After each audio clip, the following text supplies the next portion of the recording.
Décembre 1999. Les Français s'apprêtent à célébrer Noël. Mais un cataclysme va venir gâcher la fête. À quelques heures d'intervalle, deux tempêtes exceptionnelles, nommées Lothar et Martin, ravagent la France et l'Europe. Elles feront 140 morts au total et des milliers de blessés. Ce jour-là, c'était l'apocalypse. Tout ce qui peut s'envoler va s'envoler. Ça fait partie des phénomènes météo les plus meurtriers du XXe siècle. On a eu des valeurs de vent qui étaient comparables à ceux d'un ouragan dans des cyclones tropicaux. Mais que s'est-il passé pendant ces 48 heures que dure l'épisode sur l'Hexagone? À l'aide d'animations 3D, nous allons vous expliquer pourquoi les structures, même les plus solides, ont été complètement dépassées par les éléments. On n'imaginait pas la cascade de conséquences qu'il pouvait y avoir derrière. Le village était coupé du reste du monde. Il y avait 10 interventions, puis 100, puis 300. On triait les demandes les plus importantes, c'était des listes qui ne s'arrêtaient jamais. Bâtiments détruits, forêts à terre, inondations, plus de courant. Cet épisode, surnommé la tempête du siècle, a tout ravagé sur son passage. Les arbres ils tournent sur eux-mêmes et ils vrillent, ils éclatent. Les dégâts combinés pour ces tempêtes étaient équivalents à la récolte annuelle de bois pour toute l'Europe. Touchés jusque dans leur foyer, les Français sont traumatisés par cet événement. J'ai la cheminée qui est tombée dans ma chambre et dans le fait, je voyais le ciel dans ma chambre. Cette tempête va déchaîner les éléments et provoque même des inondations majeures sur la côte. Nous allons décrypter les raisons de ces raz-de-marée foudroyants. L'eau arrive à 80 cm, à 1 mètre, elle entre dans les maisons maintenant. Nous allons revenir à la source de cette catastrophe. Comment expliquer la formation de ces phénomènes climatiques sans précédent?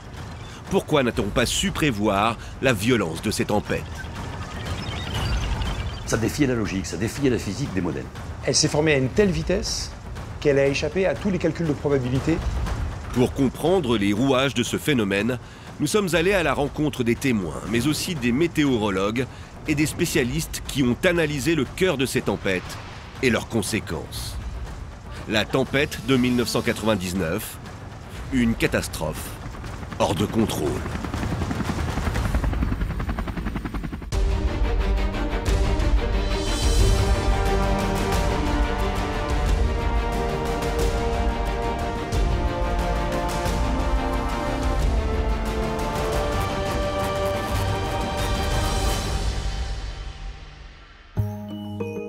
« 24 décembre 1999.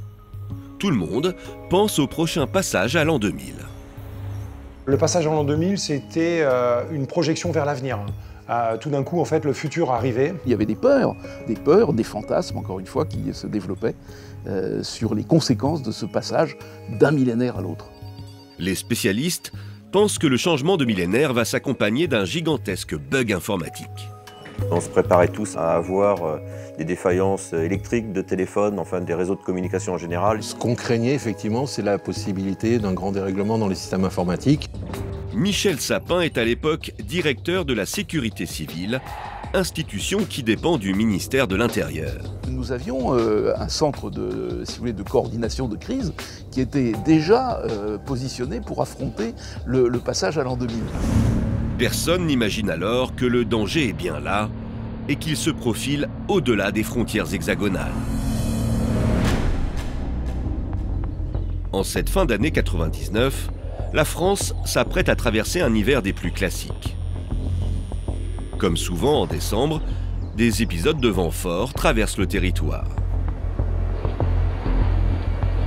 On a l'habitude de vivre des épisodes hivernaux, de subir en général 2 à 3 tempêtes pendant l'hiver. On est plutôt dans un hiver, somme toute, assez normal à ce stade, classique. Toulouse, au Centre national de recherche météorologique, le siège de Météo France.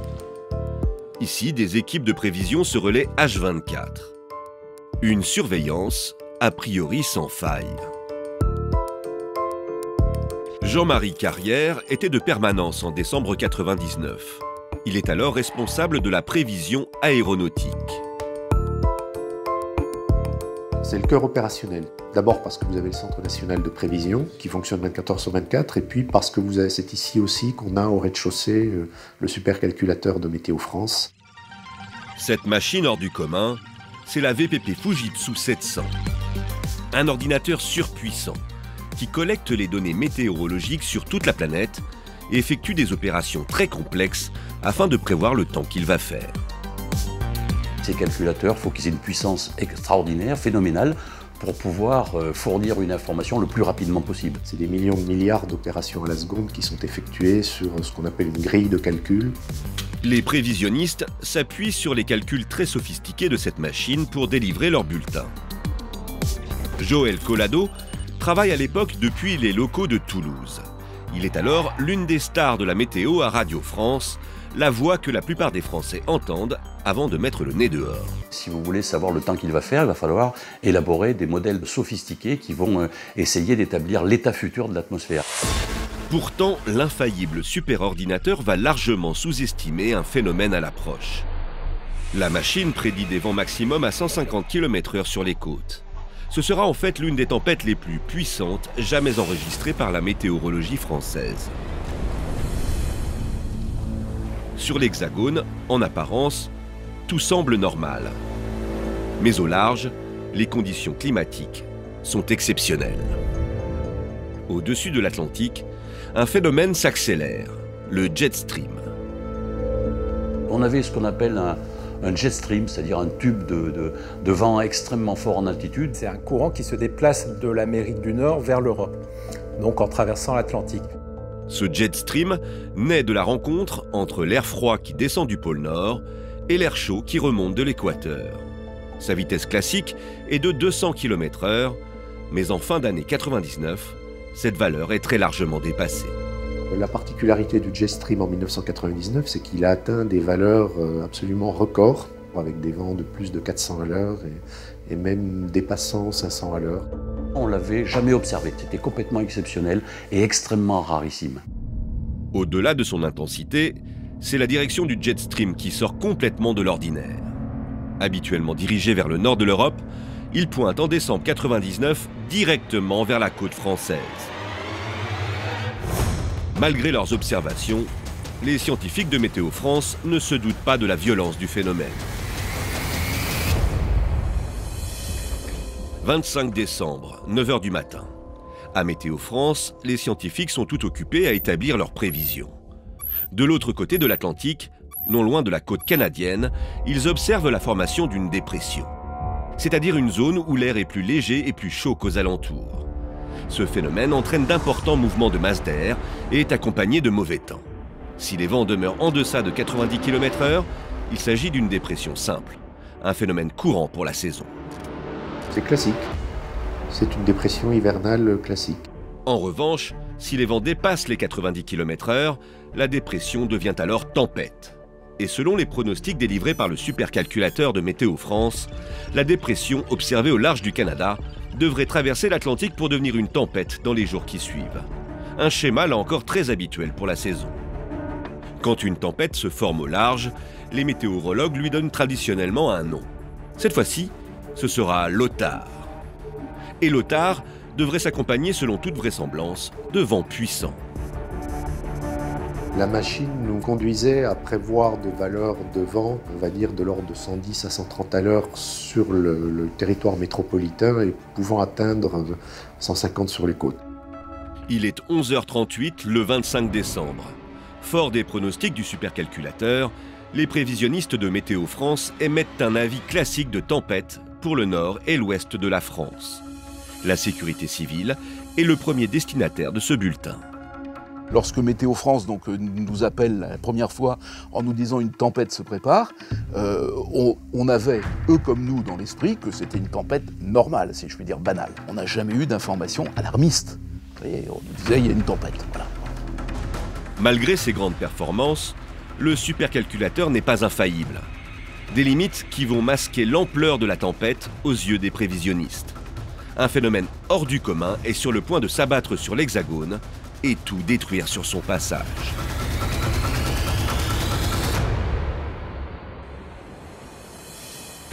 « 20 h, Le 25 décembre, partout en France, on célèbre Noël. Beaucoup de familles poursuivent dans l'insouciance ce week-end de réveillon. On a ouvert les cadeaux, on mange très tard quand c'est comme ça, on rigole. Les amis qui sont restés le soir et qui ont profité, comme le veut la tradition, des restes du réveillon sont partis guillerets. Tout le monde se couche paisiblement. Ça s'est bien passé, bon, comme un repas de Noël, hein, sans penser que le lendemain matin, ça allait être la fin du monde. Hein. Dans les locaux de Météo France, personne n'a conscience de la violence du phénomène à l'approche. Car le supercalculateur a une faille. Il ne délivre ses pronostics que 2 fois par jour. En temps normal, une dépression met de 24 à 48 heures pour traverser l'Atlantique, ce qui laisse suffisamment de temps à la machine pour anticiper les tempêtes. Mais l'OTAR est portée par un jet stream particulièrement puissant. Elle va parcourir cette distance à une vitesse record, en 12 heures seulement, soit à 400 km/h, 4 fois la vitesse habituelle. Son approche vers la côte française va donc rester invisible jusqu'au dernier moment pour les météorologues qui dépendent largement du supercalculateur pour établir leurs prévisions. Ils ne disposent pas à l'époque d'outils plus performants. La tempête Lothar, elle s'est formée à une telle vitesse qu'elle a échappé à tous les calculs de probabilité sur lesquels est paramétré le modèle. Ça défiait la logique, ça défiait la physique des modèles. Au centre opérationnel de Météo France, ce n'est que quelques heures avant qu'elle n'arrive sur le territoire que l'on va prendre la mesure de la catastrophe. Trop tard. 26 décembre, 1h du matin. Les prévisionnistes de permanence au centre de Toulouse sont interpellés par des signaux très curieux. Ils proviennent des capteurs situés à l'ouest de la France qui indiquent une baisse de pression vertigineuse, signe d'une météo qui se dégrade brutalement. Quand la pression baisse de 10, 15, 20 millibars ou 30 millibars en 1 heure, là, il se passe quelque chose de majeur, quoi. C'est vraiment des phénomènes que l'on voit extrêmement rarement, voire jamais. Quand on voit ça, la première idée que l'on a, je pense que les collègues ont cru qu'il y avait un défaut de capteur. On s'est dit, oh, c'est pas possible. Ça veut dire qu'il y a une dépression qui s'approche et qui, en son cœur, est quasiment aussi intense qu'un ouragan tropical. Les capteurs fonctionnent parfaitement. Il s'agit bien de Lothar, qui s'approche des côtes à une vitesse fulgurante.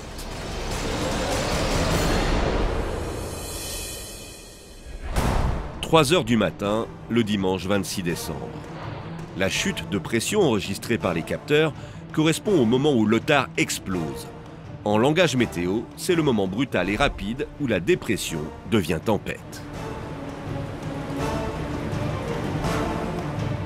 C'est vraiment hors de contrôle, c'était une situation météorologique qu'on n'en avait jamais vue sur l'océan Atlantique. C'est en traversant le jet stream que le phénomène prend toute sa puissance et se nourrit de la rapidité des vents. Lothar devient un monstre. 300 km de diamètre de vent tourbillonnant, l'équivalent de la surface de la Guyane, qui s'apprête à frapper la moitié nord de la France et tout détruire sur son passage.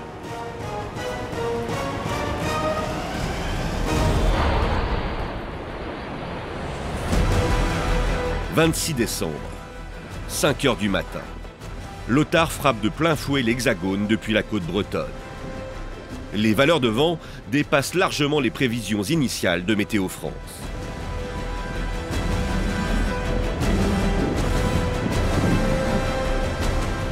On attend les premières valeurs de vent, les premières mesures de vent, et on s'aperçoit que c'est de l'ordre de 150, 170, 180.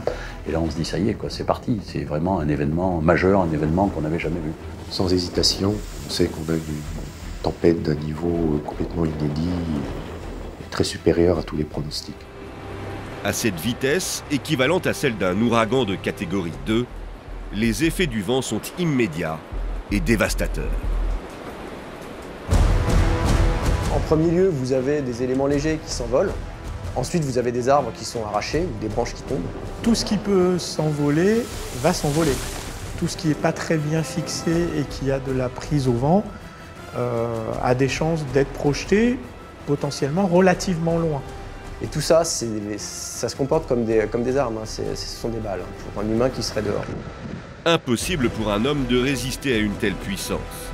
Les constructions aussi sont mises à rude épreuve à cause d'un phénomène étonnant. Si, admettons, je prends mon point là est une maison, Le vent arrive comme ça. En fait, contrairement à ce qu'on pense habituellement, le vent ne pousse pas. En fait, le vent crée une dépression à l'arrière des obstacles, donc des constructions. Et la dépression est beaucoup plus destructrice que la surpression que vous avez à l'avant. La force exercée par le vent se traduit par une sorte de tourbillon sur la face opposée des bâtiments. Il y a tout ce qui est élément en saillie, un avant-toit, un porche ou des choses comme ça. Là, c'est des éléments qui sont susceptibles d'être arrachés par le vent.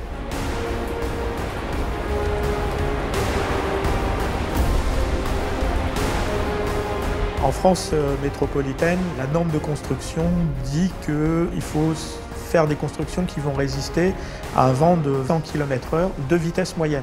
Le problème, c'est qu'on a largement dépassé les vitesses de vent des normes de construction. Contrairement aux tempêtes classiques, l'Ottar ne va pas faiblir en avançant dans les terres, mais au contraire se renforcer. Un phénomène singulier qui s'explique par la vitesse du jet. Les premières destructions que l'on subit sur la côte vont être décuplées dans les terres, certains bâtiments vont même être démembrés.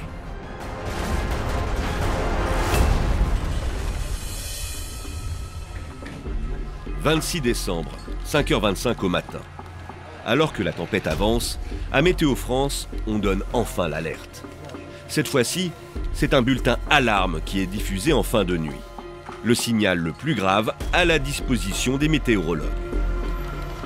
Et c'est à ce moment-là, si vous voulez, à ce moment-là seulement, que par exemple moi, directeur de la sécurité civile, puisque c'était mon rôle, j'ai prévenu le ministre Jean-Pierre Chevènement, son cabinet, et j'ai prévenu aussi l'Élysée et Matignon qu'il y avait effectivement un événement grave, voilà, qui était en train de se produire. Et on prévient les préfectures, ensuite les mairies et les habitants. Mais la plupart des élus ne vont pas recevoir l'information à temps. L'Ottar frappe la nuit, un dimanche matin, en période de fête. Les téléphones fixes sonnent dans le vide. Et à l'époque, tout le monde n'est pas encore vissé à son portable. On a eu des problèmes de communication, bien sûr, qui se sont produits, et beaucoup même, et donc là, l'information passait très lentement ou très mal. L'événement allait aussi vite que l'on pouvait appeler les gens, donc c'était extrêmement compliqué de prévenir l'ensemble de la population. L'alerte a pris du retard. Beaucoup de Français vont se réveiller dans la peur et la destruction. « 26 décembre, 6h du matin. Dans le Calvados, une commune, Saint-Pierre-sur-Dive, va être le jouet des éléments. Arlette Redjal habite alors dans un bâtiment HLM de la ville. Elle se souvient de cette nuit où sa vie a basculé. J'ai entendu la fenêtre de la salle de bain s'ouvrir plusieurs fois. Je l'ai refermée, elle se rouvrait. Je la fermais, elle se rouvrait. Je dis, il y a quelque chose qui ne va pas. Valérie Desclos réside au 3e étage de ce même immeuble. Au petit matin, elle aussi est réveillée en sursaut. J'ai entendu les verres claquer dans le living de la salle. Et là, j'ai dit à mon mari, il faut qu'on se lève, il y a quelque chose qui ne va pas. Donc j'ai pris mon fils, je me suis cachée en dessous de la table de la salle. Leur habitation est soumise au phénomène de pression et de dépression qu'exerce le vent. Cette puissance porte directement atteinte à la structure du bâtiment et la met en péril jusqu'à la rupture.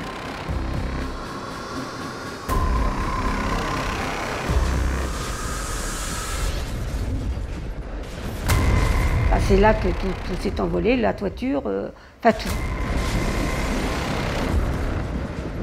Comme si c'était la guerre et puis qu'on nous recevait une bombe.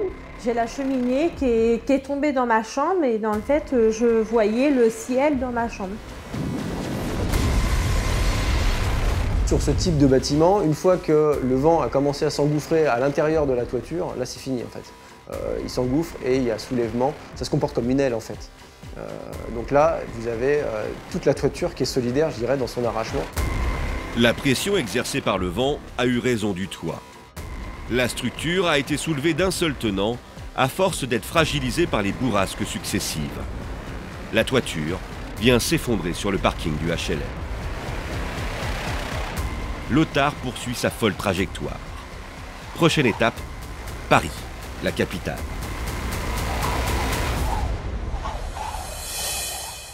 De 6h à 8h du matin, l'Ottar va traverser la moitié nord-ouest de la France, toujours porté par le jet stream. sa vitesse de progression sur le territoire bat tous les records. Qu'une dépression se déplace à des vitesses de l'ordre de 40-50 km/h, ça c'est quelque chose d'assez courant. Par contre, un événement qui déclenche des vents à près de 200 km/h et qui se déplace à 100 km/h, ça c'est vraiment du jamais vu. Les vitesses de vent atteintes ont dépassé tout ce qui avait eu lieu, de mémoire d'enregistrement météorologique. La violence de Lothar crée des situations d'urgence absolument partout sur son passage. Écoutez, on va faire le maximum. Les secours vont être complètement dépassés par la situation. Nous avons su très vite, si vous voulez, que dans les départements, il y avait 10 interventions, puis 100, puis 300. Et donc quand vous avez ça, vous dites effectivement, là, ça doit être évidemment très fort. Et quand vous l'avez dans un, puis 2, puis 3, puis 5 départements, vous voyez à ce moment-là, si vous voulez, que vous êtes en face d'un événement totalement exceptionnel. À 8 heures, c'est la région parisienne qui est prise dans la tempête. Là aussi, les vitesses de vent observées vont atteindre des records. Un pic est enregistré à Orly, 180 km/h. En haut de la tour Eiffel, le capteur chargé de mesurer les vitesses de vent cesse de fonctionner après avoir atteint les 216 km/h. Des vitesses que l'on observe dans les ouragans de catégorie 3 à 4. En région parisienne, les précédents records étaient autour de 140-145 km/h, donc ils ont été explosés. Après le passage de Lothar, la capitale est sonnée. Beaucoup de bâtiments endommagés. Les habitants sous le choc. Notre appartement est complètement bousillé. Et heureusement, il n'y a aucune victime. Mais la tempête, elle, est encore loin d'avoir dit son dernier mot. Elle s'apprête à plonger la France dans le noir.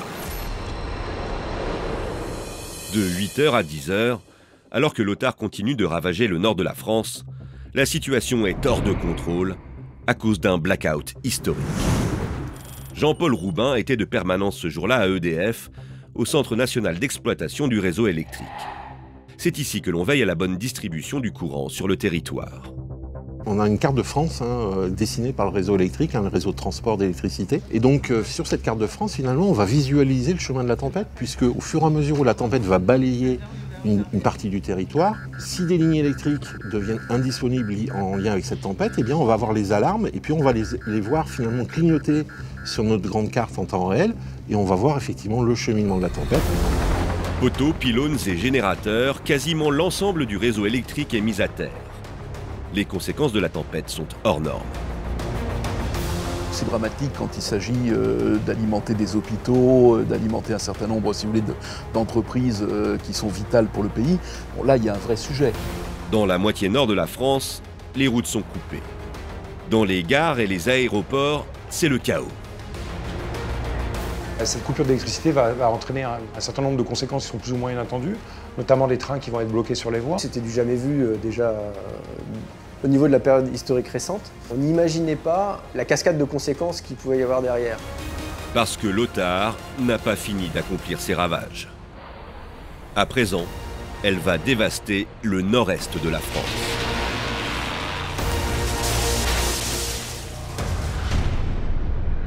« 26 décembre, 10h.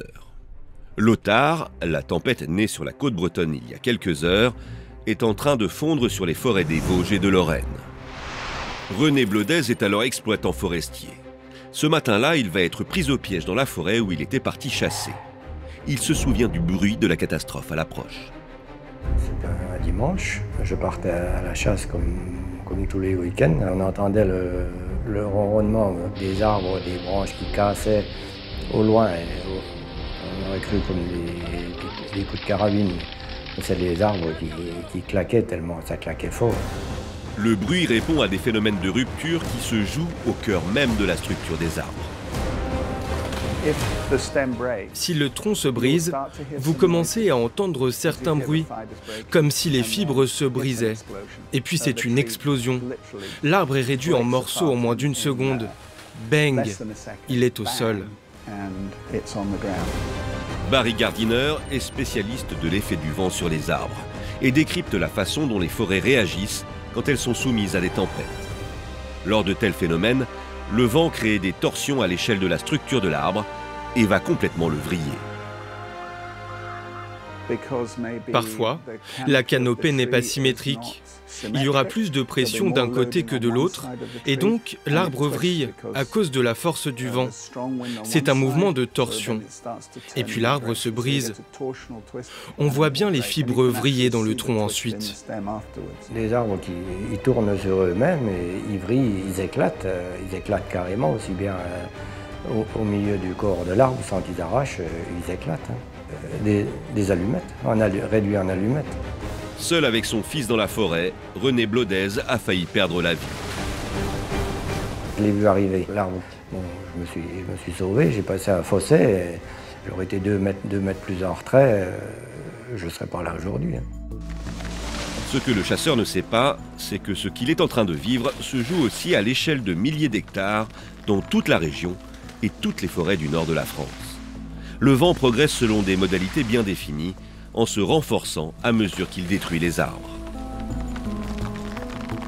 Et c'est un phénomène de rendement d'échelle croissante. Vous allez avoir des clairières qui vont se former comme ça, et petit à petit, quasiment des couloirs de vent qui vont être dévastés. Une fois qu'un trou s'est formé dans la forêt, le vent va s'y propager. On le voit bien dans un champ de blé lorsqu'il y a du vent. On voit les traces à travers le champ. Lothar passe la frontière avec l'Allemagne et laisse derrière elle un passage de désolation. Les Français sont sous le choc et dans le noir. Beaucoup vont se retrouver sans moyen de communication. Le blackout est sans précédent.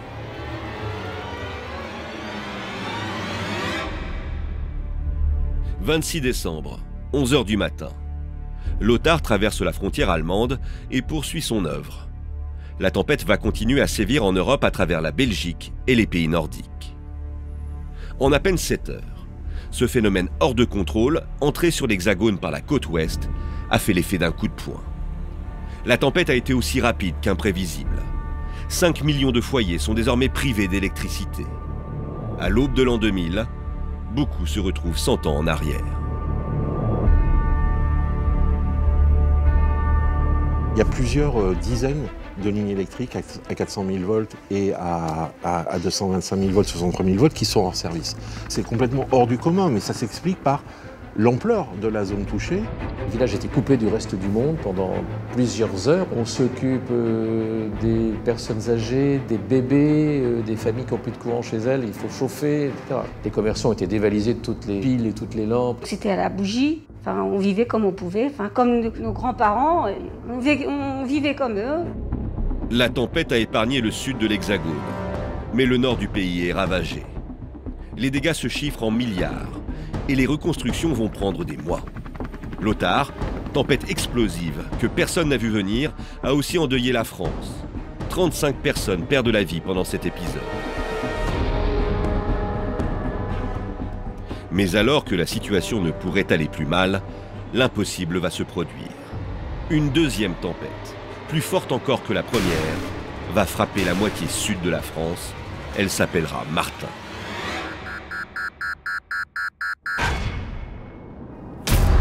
« 26 décembre, 14 h. Les météorologues viennent à peine de quitter des yeux Lothar, qu'ils observent sur leur écran une autre dépression sur l'Atlantique. Ils n'en croient pas leurs yeux, mais une deuxième tempête va probablement frapper la France. On est encore sous le choc de la première tempête et il faut qu'on réalise qu'on doit immédiatement faire face à un deuxième phénomène du même ordre. Ce qu'on a du mal à croire. La probabilité est totalement nue de vivre coup sur coup 2 tempêtes aussi exceptionnelles. Donc on se dit waouh, une deuxième après la première, quoi. Et où elle va la deuxième? Elle va toucher la moitié sud, quoi. Cette dépression s'appelle Martin. Elle se développe dans un même contexte météorologique que Lothar. Seule différence, cette fois le jet, toujours aussi puissant, a changé de position. Un phénomène naturel qui s'explique par les courants d'air chaud et froid au-dessus de l'Atlantique. On avait vraiment la même configuration météo, sauf que le courant de jet s'était décalé quelques centaines de kilomètres vers le sud. Selon les pronostics des scientifiques, Martin va frapper la France selon un axe parallèle à la première tempête. En entrant sur le territoire par le flanc ouest, avec la Charente-Maritime et la Gironde en ligne de mire. Une zone très sensible au vent. La Charente-Maritime, c'est 450 km de côte, avec en effet un trait côtier, puis des îles qui font que la Charente-Maritime, en effet, est très exposée à tout ce qui est risque côtier. Dans la région, la population l'ignore encore, mais elle s'apprête à vivre une des tempêtes les plus violentes de son histoire. 27 décembre, 9 h du matin. Depuis la veille, les prévisions s'affinent à Météo France. Et les raisons de s'inquiéter grandissent. À Toulouse, les prévisionnistes vont émettre un bulletin alarme, avertissant de vents très violents, de 130 à 150 km/h. Au moins équivalent donc à ceux de la tempête Lothar. Les prévisionnistes de Météo France savent qu'ils vont avoir affaire à un phénomène exceptionnel. Donc ils prennent leur téléphone et appellent directement les acteurs de la sécurité civile. Et vu ce qu'on vient de vivre, on se dit qu'il ne faut pas hésiter malgré tout à lancer une alerte. L'objectif est de permettre à la population et aux autorités de mieux se préparer à l'arrivée de Martin, que cela avait été le cas pour Lothar. Lorsque la première tempête était finie, nous avions commencé à faire venir des renforts de sapeurs-pompiers des zones qui n'avaient pas été touchées vers les zones touchées. Brutalement, on apprend que les départements d'où ces renforts venaient allaient aussi être touchés. Donc il a fallu en quelques minutes arrêter les colonnes de renforts, les faire repartir pour qu'elles retournent dans leur département pour être prêts à affronter les choses. En 1999, le colonel Bruno Gervais était capitaine affecté au centre de secours principal de La Rochelle, en Charente-Maritime. Après le passage de la première tempête, on nous a très vite annoncé qu'une deuxième suivait très vite derrière et avec des vents importants, plus importants que ce qu'on connaît d'habitude. Dans les communes aussi, on est averti de l'arrivée de la tempête. Mais faute de consignes particulières, beaucoup pensent qu'ils auront affaire à un coup de vent fort, mais sous contrôle. Michel Danet est responsable des services techniques de la mairie de Port-des-Barques à l'époque. On est d'abord informé par un avis de tempête. Le fait qu'on soit informé à la mairie, il a fallu déjà commencer à se dire bon, ben, on va prendre des précautions pour ceci, pour cela. Et la température était normale, il n'y avait rien qui pouvait nous dire qu'une tempête arrivait. Les habitants ne s'imaginent pas la violence avec laquelle Martin va frapper le territoire. Comme pour le premier épisode, les vitesses de vent annoncées seront largement dépassées.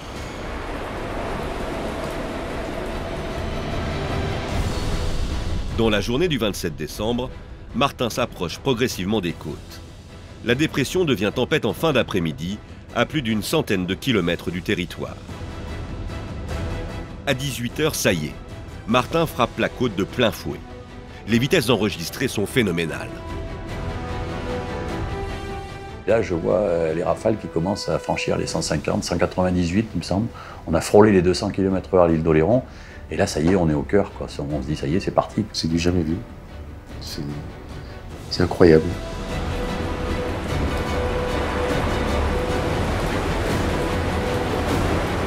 On est vraiment au-dessus de tout ce qu'on connaissait, quoi. On réalise là de nouveau que ça va faire très mal. Des pointes à 238 km/h seront même enregistrées sur l'île de Ré. Une vitesse dépassant largement les records de vent de la première tempête. La Rochelle et son port sont en première ligne dans la trajectoire de Martin. Et comme pour Lothar, le vent va opérer ses ravages. Le toit d'une maison qui s'est arraché avec la tornade et qui est allé se poser sur une voiture. Cette fois-ci pourtant, le danger ne va pas seulement venir du ciel, mais aussi de l'océan.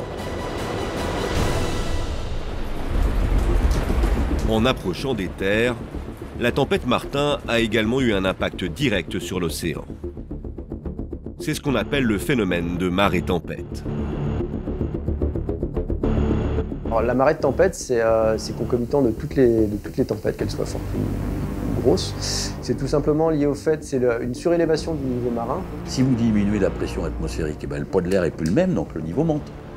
Donc c'est ce qu'on appelle la surcote, quoi, si vous voulez. Et cette surcote, elle est fonction de la pression atmosphérique. Plus la pression atmosphérique descend, plus la surcote augmente. Donc vous avez forcément une hausse du niveau moyen de la mer. La tempête fait brutalement monter l'océan sur l'ensemble du trait côtier. Sur des centaines de kilomètres, des zones sont inondées. La particularité de la Charente-Maritime, c'est que sa géométrie est à assez faible altitude, en tout cas sur presque 40% de son territoire. L'eau, en fait, sous l'action de la tempête et de la marée, va remplir les estuaires, les cours d'eau, et le niveau va augmenter. C'est une inondation, mais par la mer. 27 décembre, 19h. Une commune, Port-des-Barques, va être en première ligne, victime de ce phénomène fulgurant. Les habitants pris par surprise vont se retrouver bloqués par la montée du niveau de l'océan. Michel Danet voit brusquement de l'eau sortir par les plaques d'égout de sa ville. C'était des grilles qu'il y avait, et là on voyait bien l'eau qui bouillonnait, quoi.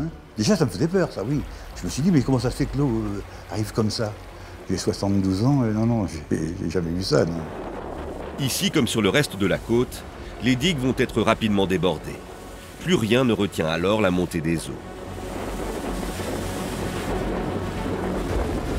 L'eau commence à prendre de l'ampleur, l'eau arrive à 81 cm, à 1 mètre, elle entre dans les maisons maintenant, on n'avait plus de téléphone, et alors à la mairie c'est de mon portable, avec mon portable qu'on a essayé d'attraper la préfecture. Il nous a demandé s'il fallait que les pompiers viennent, mais les pompiers pouvaient venir que par la Charente. Mais la Charente était tellement démontée que ce n'est pas possible. On est vraiment à se demander jusqu'où ça va aller, quoi. À ce moment-là, Michel Danet ne le sait pas, mais c'est aussi une partie importante de la côte qui est sous l'eau. Les pompiers sont, eux, absolument débordés.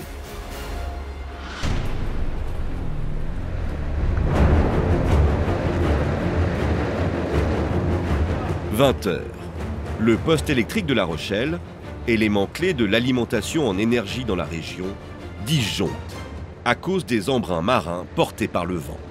Soudainement, ce sont 98% des habitants du département qui se retrouvent privés d'électricité.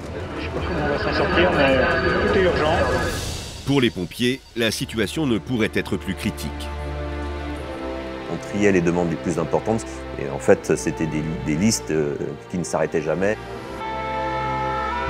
C'est une situation de crise, c'est-à-dire que les moyens dont on dispose ne nous permettent pas de faire face au nombre de demandes. D'une certaine façon, on subit le phénomène météorologique ou le phénomène naturel qui se produit. Inondations, vents violents et destruction, la France est une nouvelle fois le jouet des éléments. Mais au-delà des risques imminents, c'est une centrale nucléaire qui va être le témoin direct des forces de la tempête.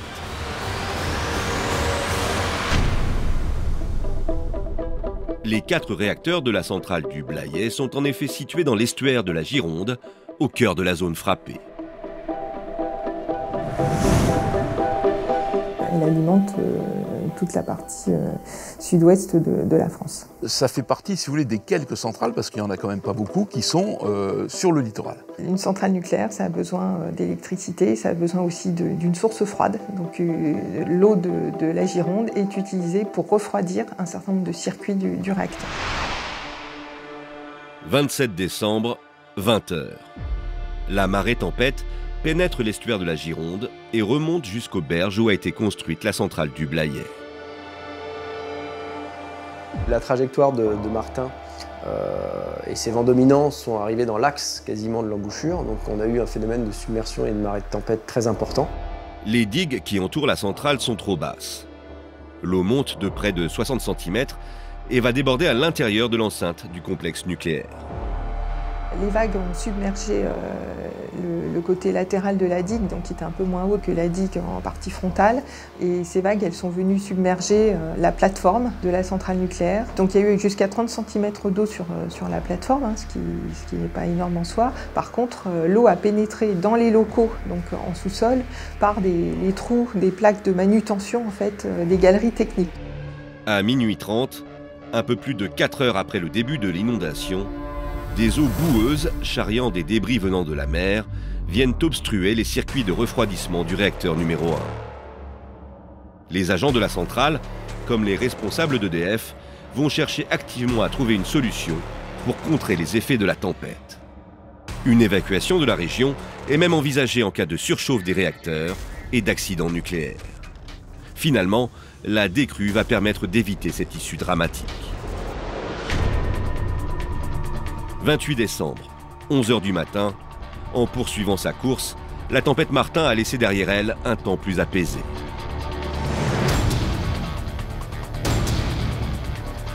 On a su que les locaux avaient été asséchés, c'est-à-dire que les pompiers sont intervenus en renfort des équipes d'EDF et là ils ont pu évacuer l'eau qui était dans ces locaux. Donc à partir de ce moment-là, finalement, on a vu la situation s'améliorer. Les Français n'apprendront l'incident qu'une semaine plus tard. Un événement classé au 2e degré de gravité sur une échelle qui en comporte 7. La centrale du Blayais aura été l'espace d'une soirée, le jouet de la tempête Martin. Après la Charente-Maritime et l'estuaire de la Gironde, la tempête Martin poursuit ses destructions sur la moitié de l'Hexagone que Lothar avait épargné avant de se diriger vers la Corse et l'Italie. En arrivant sur l'est du continent, les paramètres étaient moins favorables, donc les dépressions ont fini par s'atténuer. Mais il y a quand même une partie du continent européen qui a été ravagée par ces tempêtes.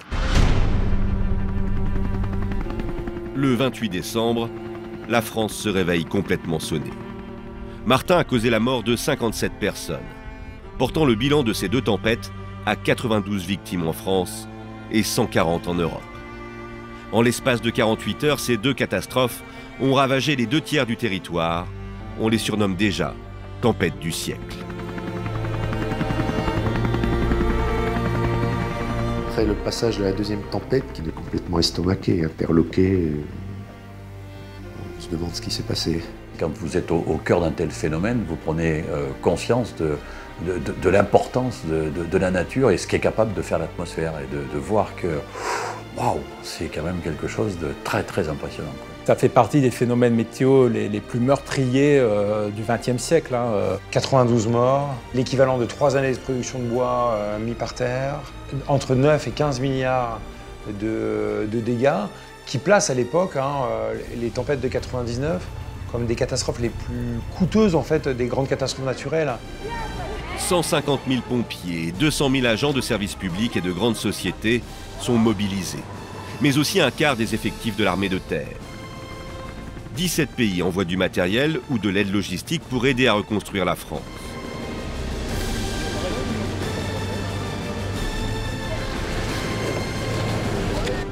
Lors de cette tempête, la solidarité est à la hauteur de la catastrophe. En plus des destructions et des pertes, c'est l'histoire de France qui est frappée. Le moulin de Valmy, debout depuis le XVIIIe siècle, n'a pas résisté à l'assaut des vents.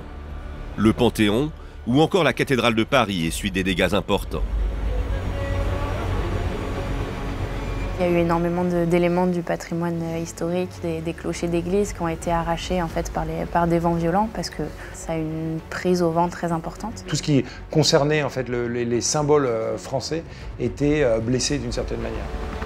Versailles, l'un des symboles les plus rayonnants de la culture française, est défiguré. 300 ans d'héritage sont à terre. Alain Baraton, jardinier en chef du domaine du Trianon et du parc du Château depuis 40 ans, se souvient d'une vision d'apocalypse. Il y avait quelques dizaines d'arbres qui avaient contribué, mais au même titre que les grandes sculptures, que les tableaux, que les meubles de Versailles, à faire de ce lieu un lieu historique unique au monde. Et à Versailles, l'arbre avait un nom. On a parlé par exemple du tulipier de Marie-Antoinette, on a parlé du pin de Napoléon. L'arbre avait une identité. On a découvert qu'en fait, ce n'était pas 18 500 arbres qui étaient tombés, c'était 18 500 identités qui avaient perdu la vie. Les restaurations vont prendre des mois, sinon des années. Certains chefs-d'œuvre restent pour toujours endommagés. Aujourd'hui encore, après 2 décennies, ces tempêtes de 1999 restent un souvenir indélébile pour les Français qui les ont vécues. Traumatisant. D'ailleurs, même maintenant, j'ai toujours des bougies, toujours la lampe électrique à côté de moi. C'est comme si ça s'est passé hier, on y pensera toujours, c'est évident. Ça a marqué ma façon d'appréhender ce type de situation. C'est une expérience qui est restée profondément gravée en moi. Oui. Mais cette tempête du siècle n'est-elle pas le signe d'un phénomène plus global ? Faut-il craindre à l'avenir une multiplication de ces catastrophes en France à cause du réchauffement climatique ?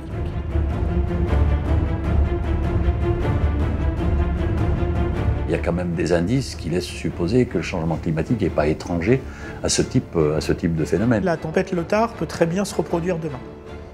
Il faut en être conscient, et même plus puissante. On n'en sait rien en fait, il n'y a pas de limite. Au lendemain de la tempête, une question se pose. Comment faire pour éviter que cela se reproduise? Dans le domaine du nucléaire, les centrales construites sur la côte semblent désormais mieux adaptées pour parer aux inondations. Il y a eu un plan d'action qui a été mis en place par EDF qui a conduit à rehausser les digues, à prendre des dispositions pour éviter justement les infiltrations d'eau dans les locaux. Il y a encore beaucoup de dispositions qui sont en cours de déploiement sur les sites. Les tempêtes Lothar et Martin ont également fait bouger les lignes à Météo France, notamment la façon de communiquer à la population en cas de danger.